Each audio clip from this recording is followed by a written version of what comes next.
Thank you, everybody, for joining us. I hope everybody's enjoying the beautiful Abu Dhabi with the beautiful weather. Well, not Canada right now, where I came from, and being also jet lagged. Thank you so much for you to join us on the panel today, which is called The Problems with the ICOs. Um, I think I'll just ask you for a brief introduction, if you don't mind, everybody. Yeah, I don't want to repeat. But for the new people that just joined us, Sure. I don't want to repeat myself too many times, but Justas Pikelis, co-founder and president of a project called Monetha. Also raised funds through an ICO. Hey everyone, I'm Prabhakar. You can call me Prab. I work at a venture capital fund called Accel. We're a global venture capital fund just based out of San Francisco, London, and India. We have an $11 billion fund globally, and we've just started looking at crypto and ICO, but traditionally we invest in regular startups most of the time. Hello everyone, I am Shariq Hashmi. I am the LISK ecosystem UAE ambassador.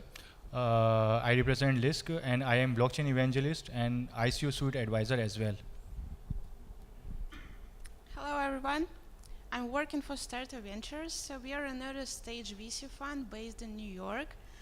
We did our own ICO of the accelerator, and also we advised our portfolio companies, and we developed some vision I'd like to share. Thank you so much for your introduction. If you guys can also explain blockchain in one sentence or two sentences in a easier way, it would be great, because there's still people out there, I mean, I don't mean this audience, they're still asking or confusing blockchain with Bitcoin.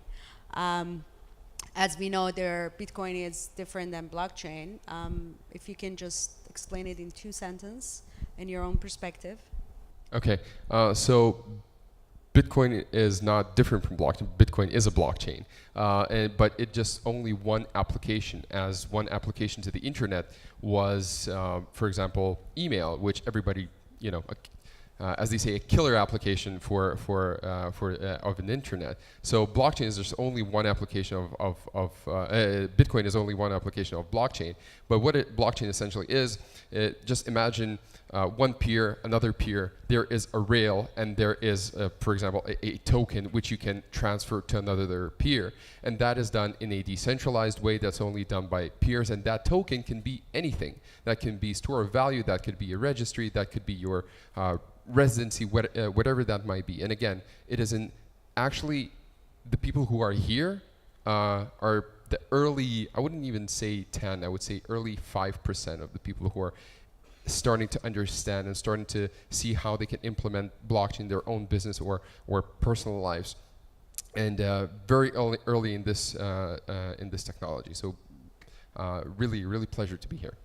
Thanks. I like the rail that you Analogy, explained. right? Yes. How about you? All right, I'll explain it with an example. So say you and I transact. We keep our transaction on a ledger or a book. Now imagine if that ledger was with every single person in this room. Then for you to go back and say, you know what, I never did this transaction, would be very hard. You would have to convince more than 51% of this room at least, saying, you know what, please change this. Now imagine that at a global scale, where every transaction, every communication that happens over a system is logged into a decentralized database. That is what blockchain is, in the most simplest of the simplest terms. Thank you. Like in one sentence, I can say it's a distributed, decentralized, highly immutable, highly secure network. So we can do the financial transactions as well, any transactions on that. They are highly secure and decentralized and distributed. I think it's all been said already, so I'll keep it really short. Yeah. It's not easy now, yeah. So the blockchain is the infrastructure, the Bitcoin is the application. Thank you. So as Mark, I forgot his name, mentioned, blockchain is not the thing. It actually the thing that enables the thing. But we see that the ICOs are actually being helping the startups, the ideas, in order to make the reality happen. And we see that now they're becoming the problem. I mean, from another perspective, I don't understand why they could be becoming another problem, since they're solving the venture capital process of fundraising very much easier, and it is a scrutinizing process, especially in Silicon Valley, as you're aware of. So I want to know, why do you think that the ICOs are the problems, or are they, or are not they? Yeah, it is a problem when it's not regulated, and it's not regulated at the moment because it's very fresh, it is very new, and as every new and fresh technology, it's always adapted first by people who might not be very trustful. And ICOs has, but it is evolving. So for people who have, followed ICOs since the beginning, all you needed first was a white paper to raise money, then a white paper and a team. Then it came the first product iteration. Then it came the bigger the marketing budget you have. And now what I'm seeing is all ICO, if you want to raise a large amount, you already have to have some traction. Maybe later you'll have to have some growth. But now the investors are more educated. They're more asking more questions about whether you're established, where are you established, what is the background of the team.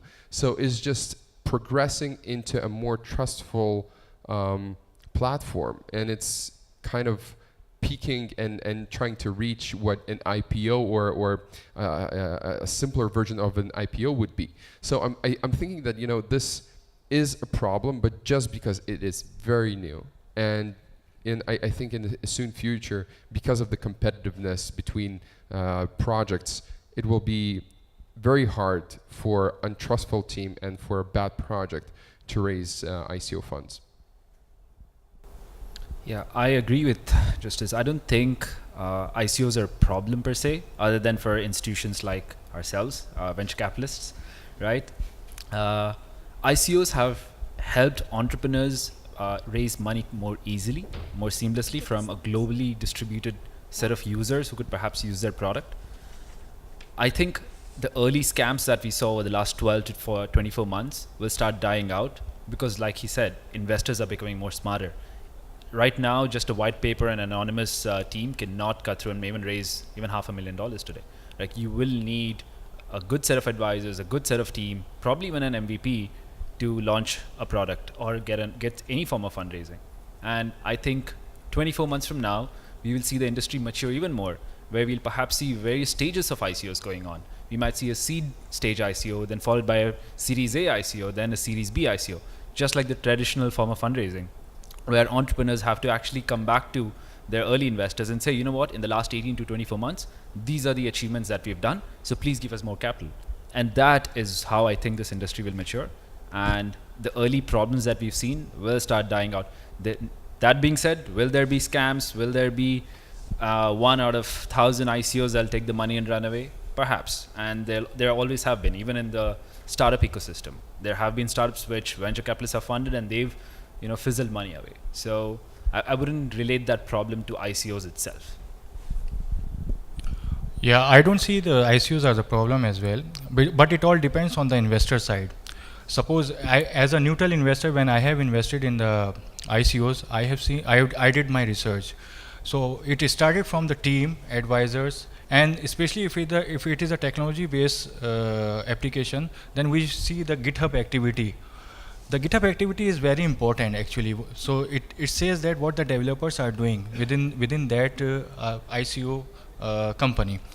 So like the same thing like my colleagues, they have said that sooner or later I am hoping that it will be more regularized. If it will be more regularized from some government identity or some government entity, then sooner or later more people will come in and invest in these ICOs. So I don't see ICOs are the problem. It all depends on the research. There are many successful Ponzi schemes as well, and some of them are the sponsors as well.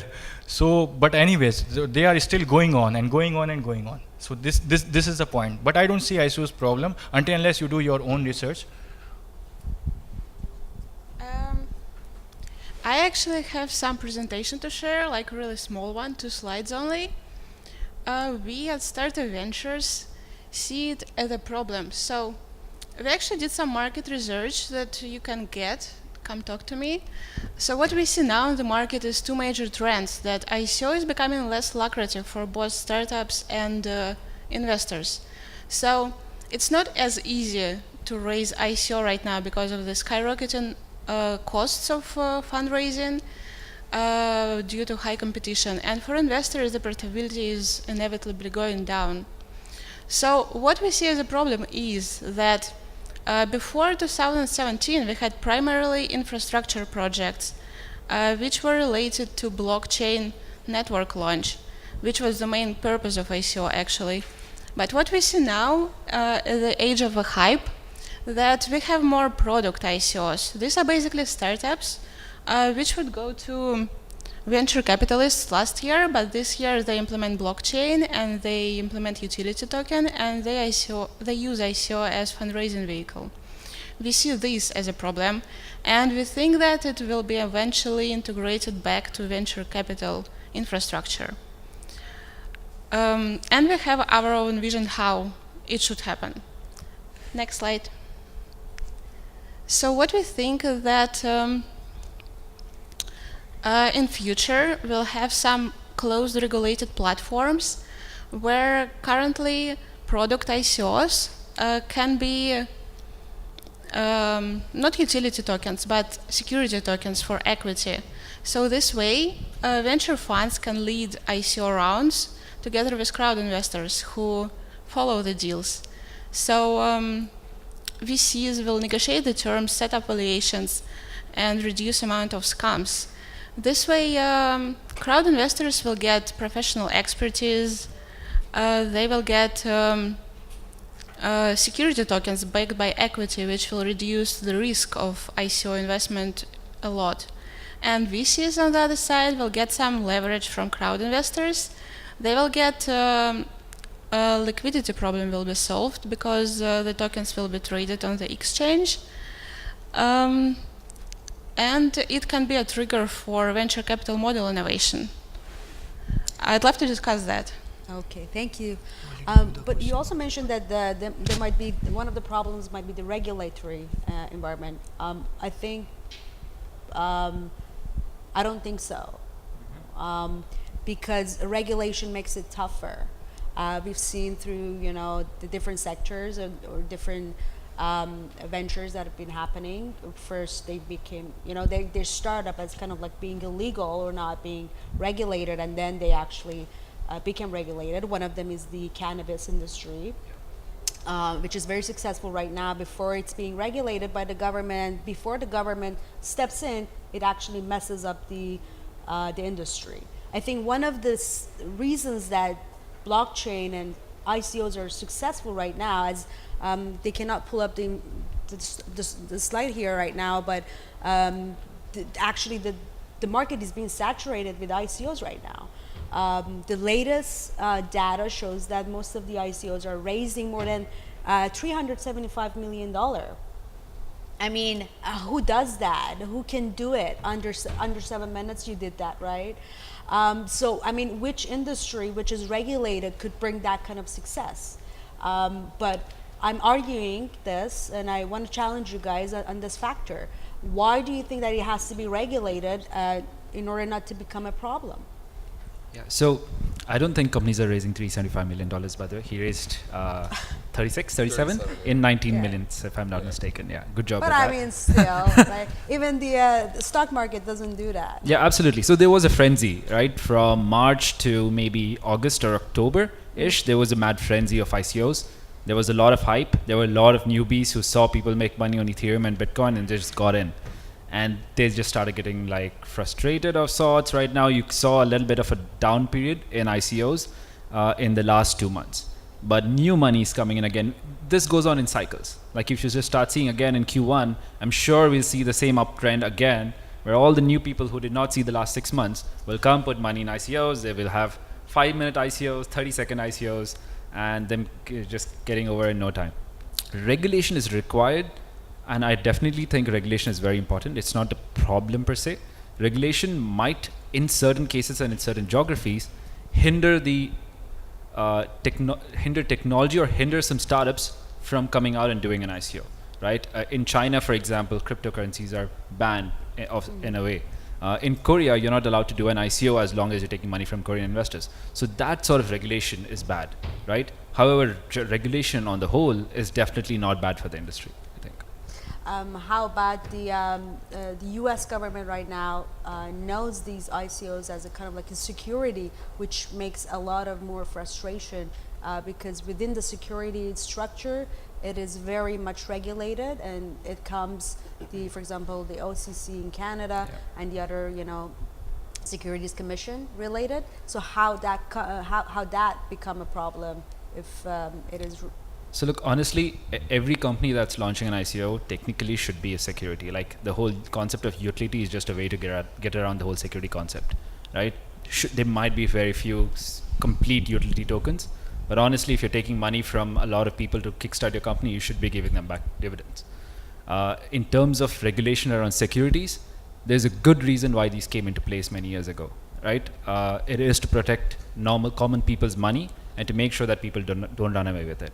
And everything that the SEC is doing right now, they're taking very careful steps to ensure that they don't push away people and they don't push away technology or ICOs from the country over to China or over to Japan or anywhere else. And they're making sure that the fraud or the really scammy ICOs go away and everyone else actually is able to successfully raise an ICO. Yeah, I just wanted to say, to add that, those are all great points. I do totally agree that ICOs should be regulated. Of course, when institutions don't understand something, they take the radical position of blocking everything. But that's going to change when, quite naturally. But just imagine, when saying that ICOs should not be regulated, think about the investor, how you call it, average Joe, right? who comes in, takes a loan because he believes that, let's say, one coin will blow up like Bitcoin, and he's gonna build, houses for all of his cousins. But these kind of expectations are false, and for him as not an educated investor, he has to be protected somehow, because in a scale that could bring just a very, very sad stories, which actually there are some. So I believe that yes, at the moment it is quite strangled in countries like South Korea, in China. Again, if China bans something, it means it's a good way to invest. That's a great saying. But either way, I think that's going to change for the better.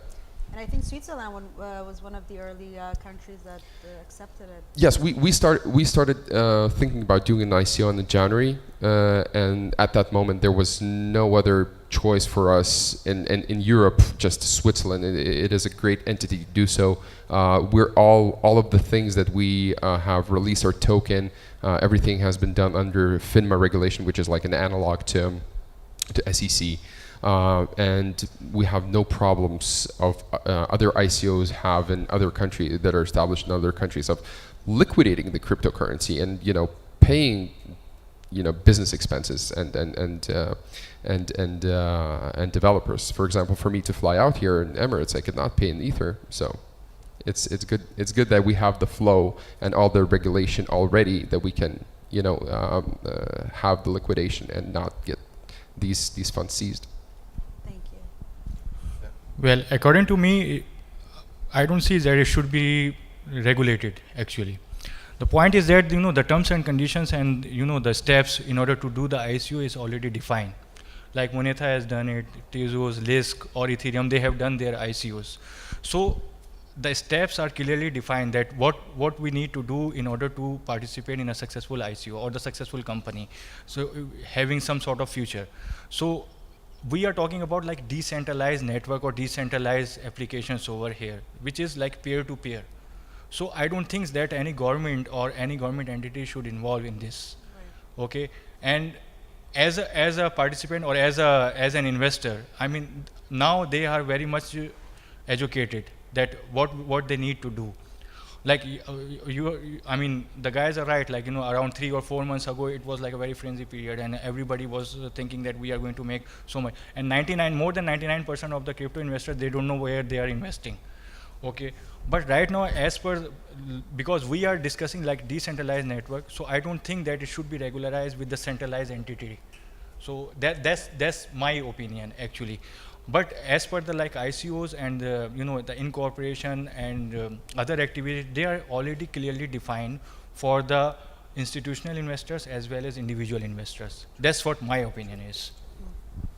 So it shouldn't be regularized actually. I get your point that for the government, which is a very centralized entity that doesn't understand the blockchain, should not even step in order to regulate it unless they understand truly what it is. Yes, and the other point is that this China. I mean, everybody is saying that China has banned the ICOs, but I mean there are some technical reasons behind that. That China wants their own child to be a favorable, so they are more thinking about the Neo as compared to the Ethereum. So they want to have their own Chinese Ethereum. That's why they are going to put, sooner or later it will be their Chinese Ethereum. So that's why they have put the ban, and in a month or so you will see that China will regularize the ICOs, but you have to do it on Neo. So it's like a decentralized network under control on the centralized government. So this is not the way to do the decentralized stuff. I have a question for you. So I understand the ethos of what you're trying to convey, but how do you protect a regular consumer's money if they put it into a, say tomorrow, Max is a great guy who runs LISK, say he decides to take all the money and run away. So that's what I'm saying. Invest what you can afford to lose. So that's easy to say. Invest what you can afford to lose. This is actually the principle in the crypto investment or the right now. So my point is that if we are going to regularize, like Abu Dhabi Security Exchange, they are working on some sort of, like one of my friend, he's lawyer, and they are working with some ICO regularization with the Abu Dhabi government. So, but the point is that if we are going to regularize this, it means that you are giving the decentralized network to the centralized government. So that's what I'm saying. So the concept of peer-to-peer or decentralized is gone. I mean, it's dead. I'm going to tell just a very short story, and that not necessarily aligns with regulation, but again, it gives a little bit more perspective of what an investor might be. So we had our successful ICO. Everybody were super just hyped up, really wanted to invest, and after about 12 hours after ICO, I received a phone call actually from Canada. This woman calls me about, I would say, mid-30s now. And she calls me and she says, I invested in your ICO, but I haven't received my tokens. So sometimes there is a procedure that for her to see the tokens in the wallet. I go through that procedure with her, and she says, I still don't see him. And one thing that has happened before the ICO, there was a phishing site. So the phishing site is someone that mirrors this website that you have and puts in their own wallet address, not the address that gives by the smart contract gives you the tokens. Those are just hackers, people who do that. And actually, Google should take a little bit of a fault to that, as they promoted that website through Google AdWords. Nevertheless, she puts in Monetha into Gmail, into Google. She pressed on the website. So the website was not monetha.io, it was monetha.co. They have bought the domain and redirected to a mirror site.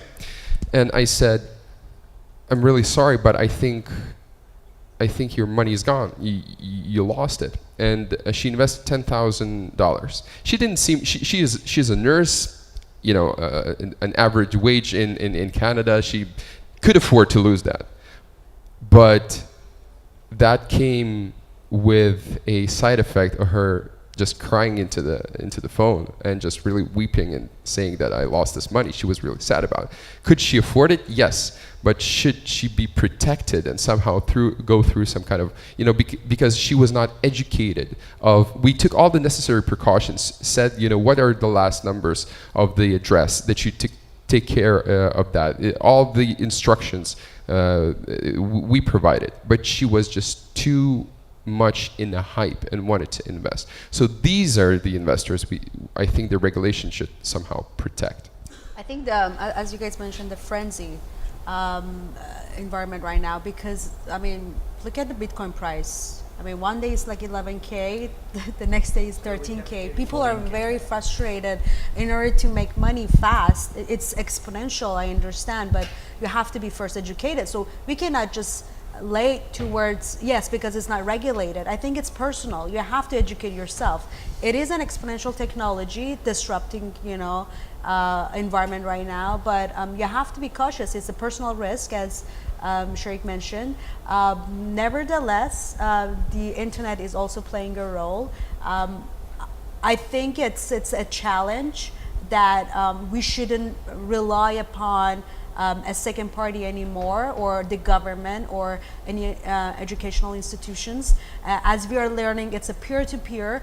Perhaps we can, learn ourselves to secure ourselves and hedge the risk of investment.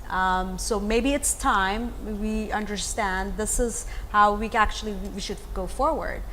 We shouldn't, blame anybody in regards with, any losses that we make. Either way, ICOs are going into this regulatory route. It's just going to happen, and I think we're us debating that is of course it's a nice conversation, but it's not going to change that. And I think it's just only for the better for a small investor. For the ICOs, it is great. Yeah. So 2 more questions before we actually ask audience for the questions. The next thing I want to actually target on the discussion is the ICO investments. So what kind of ICOs would you invest, and what are the process that actually you take in order to invest in an ICO in this frenzy environment? I don't invest in ICOs, never had, but if buying the tokens? Yes, buying crypto, of course. But just having in mind, about, and you had a really good presentation about it. Just look at the human capital, look at the backgrounds of the team, find out whether the team is actually the real team. Find out, ask for, don't be scared. Go transparently into their community, into their email that they provide. Ask for their license number, where they're established. Double check, triple check. Whatever it might take, just find out, whether the team is really, don't be so hyped up about the idea itself, but who are the people behind that idea. I think this is the main thing. And we at Monetha, we want to really kind of spread the word of a trustful ICO that really has done its own, went through all the because for us, we could have done ICO 2 months before that, not taking care, and saved so much money of not taking care of all the legal aspects. But if somebody here is thinking about doing an ICO, prioritize legal structure and cybersecurity over marketing and glamour. And the same would be for investors. Prioritize what is the legal structure, how secure your investment is going to, are they going to be hacked? What is their coding integrity? Are they going to protect that? So these are the first things. And then only after that you look if you like the idea, and if it's going to be implemented soon. Right, so great points. One additional thing I'd say is invest in what you understand, right? If there is a product or a sector or a market that you completely understand because of your background, I'd say study that and evaluate that from your perspective and your angle, rather than going after something that you completely don't understand, right? But overall, I think he had a great presentation to help you understand or break it down into a couple of points, right? Number 1 would be team. Understand the team, the founders, what is their background, who are they, whatever they're doing, do they have a unique advantage over any other team that could come and do this, right? Try and understand that. Advisors are mostly just for show, but the reputed advisors do not come on board scammy teams. So having reputable advisors, and are they really on the team? And a great way to check that is by going to the community and asking questions like, hey, is this advisor really here? Is there a code? Can he tweet it out? Right? A lot of people put my name, his name, I'm sure a lot of other people's names saying, hey, these guys are advisors. We've never heard of those teams, right? So just ensure that people are actually working with the teams that they claim to be. The second thing would be product. At least the expectation right now is that they not only have a white paper, but some sort of an MVP or demo, something that they can demonstrate. And the market will be moving towards that. So push more and more team towards showing an MVP at least, right? It's not that hard to create an MVP. And that could be either in the form of GitHub code or something else. And the third thing would be the market. don't just look at overall aggregate, $3 trillion healthcare market kind of numbers. Understand the addressable market size. What is the core market that they're going after? Which geography are they going after?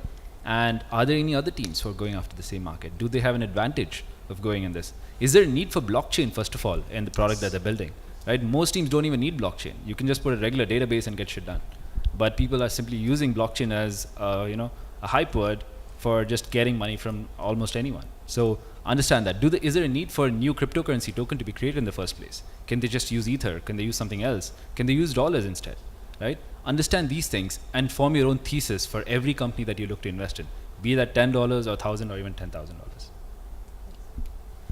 Yeah, I actually have a point of view that with this great amount of ICOs going on simultaneously on the market, like over 200 ICOs simultaneously, investors just cannot evaluate each and every ICO. So what's going on now that the companies, the process of ICO fundraising is going offline. So the companies acquire funds, acquire big names on the market, and the retail investors follow these big names.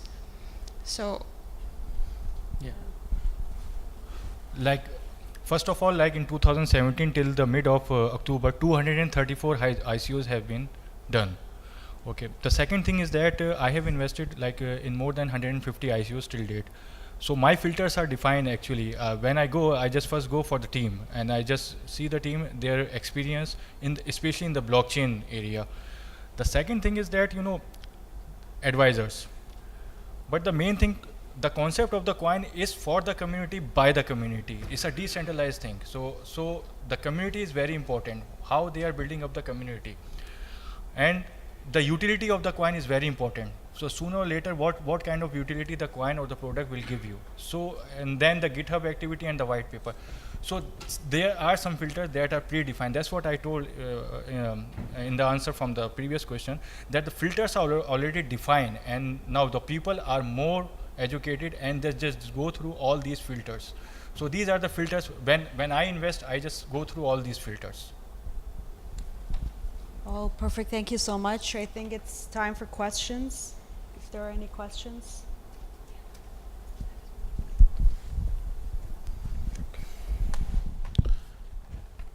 Great discussion. My question is this all rush just because anybody in the world can invest? Why is the demand coming in this high all of a sudden for ICOs? First of all, everybody thinks that they're investing in the next big thing. They think that it's going to be as profitable as Ethereum, as profitable as Bitcoin. The barrier or the lack of it, of investing, you still have to go through some, acquiring ethers and sending the smart contract. But it's quite easy. Yes, you're right. And the other thing is just, I think, the majority of it is the speculative motive, waiting for the coin to get into the secondary market and just flip it 7 times after a few weeks, 7x. So I think these are the main incentives, and fear of missing out, FOMO is real. Those people who are in a gym yesterday, I heard a guy, you heard about this thing, Ethereum, you should invest in it. Like, you would never hear this 10 months ago. It's just the fear of missing out, and that is fast, that has happened. All the kind of stars aligned. I don't know if that's a very positive, in a positive term.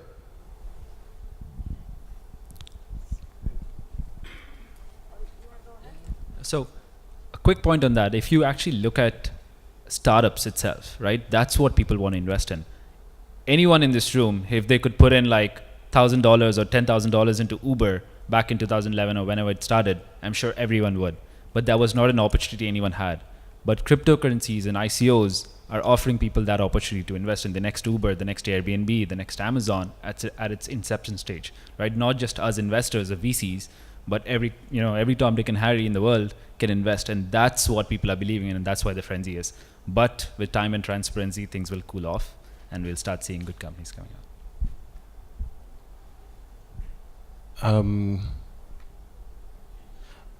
Great discussion, guys, but I was surprised that you guys missed out on a very important point, and with all the expertise here, I thought you should definitely bring it up. Smart contract auditing, right? We saw Parity, one of the strongest teams in the industry, got hacked like there's no tomorrow. Millions, hundreds of millions of dollars got locked up. So what's your take on making it, like creating some standards for smart contract auditing? So obviously community, let's say auditing is good, but do you believe there has to be some standard for that, like making it a standard? I think I said that by saying cybersecurity.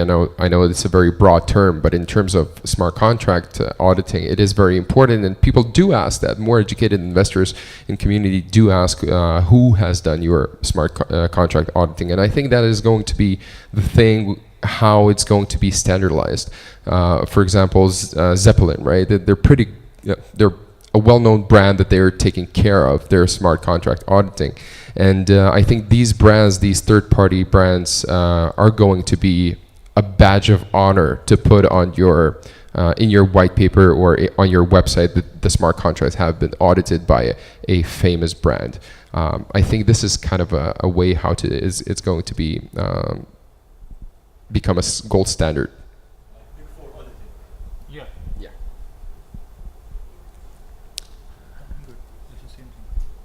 Okay. I understand that the SEC is assembling basically an assembly line to go through each ICO and come down if they're issuing securities without permission. How did you make sure that you were not selling to accredited investors, or did you sell to everybody in the United States? Or if you restricted selling your token to somebody in the United States, how therefore have you covered yourself in every other jurisdiction, whether also securities regulations? Very simple. U.S. investors were blocked from investing. But it's also illegal in Japan to sell securities At that moment when we raised, only, and that is, I'm not a lawyer, and that has been an advice going with our KPMG lawyers. The only jurisdiction that the only country we had to ban was U.S. That was banned both by ID and KYC. Sorry, IP and KYC. I guess because it's the one that everyone cares the most about. But if someone, for example, in the UK purchased a token and then felt that they'd been illegally sold to at some point, then the UK regulators could come after you. So I'm just saying that no one really knows. I mean, if you thought that was the safest bet, just to shut off the the US market, then I mean, do you feel you're absolutely covered for the future? SEC has been very strong in their position about ICOs. Other countries are kind of on the fence, and you cannot regulate backwards. That's just all the compliance has been done. Our token was issued by a Swiss entity in Zug, Crypto Valley, and done through KPMG. Everything was compliant to the point that we are liquidating our Ethereum, and the money is in the bank, and we are perfectly eligible to use it. Not specifically pertaining to your token, so I'm talking about token sales in general. Yeah. So I think that all the ICOs have to have very good legal advisors, and they are the ones who have to really take care and find out and know what is the current situation in different countries and block out those jurisdictions. Okay, so without hogging the mic, our advisors in Gibraltar, our legal firm in Gibraltar, did a complete U-turn and said, even if this is a utility token, if you list this on an exchange, that's an incentive for people to cash in for profit, and therefore it's a security. So even if it's a utility token, it's a security if you list it. Yeah. No, so I don't really hear a question here. From what I understand, your advisors told that, right? Your legal advisors. Yeah, we're issuing a utility token. Okay. We're issuing a utility token. Yeah. But then just for the fact that it's listed on a cryptocurrency exchange, they would consider it a security. So actually, not everybody knows that, but for an exchange to list a token, they don't necessarily need any acceptance from an ICO itself. For example, Ether Delta is a decentralized exchange. People can trade coins, and because it's in the decentralized way, you cannot block it either way. So if you release a token and that token has a value, it's automatically a security. that if that is the position that it's going to be, it will have to be established in the future. And my question to you would be just what kind of project it is that you established in Gibraltar? Well, what domain it is well, from? I'm presenting it in an hour and a half, but it's a solar asset-backed token. But the revenue is not distributed from the token; it's used to repurchase additional infrastructure.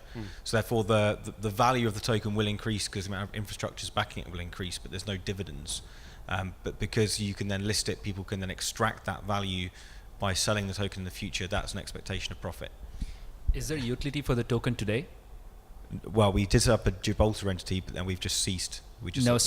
Your product is not ready and the tokens cannot be utilized yet, right? Correct. That's the reason your lawyers are saying that if you list on an exchange, it'll be considered security, because people are speculating that once your product will be out, once you hit the markets, then the value will rise. So that's why coins like Filecoin, for example, do not allow trading of their tokens until the product is ready and real utility is there. I'll speak to you later. But we do have a product live. Thank you. I think this is the time that we have to wrap. And thanks for joining us. And I'm sure that people are going to be around. And if you guys are around too, they ask the questions. Thank you. Thanks.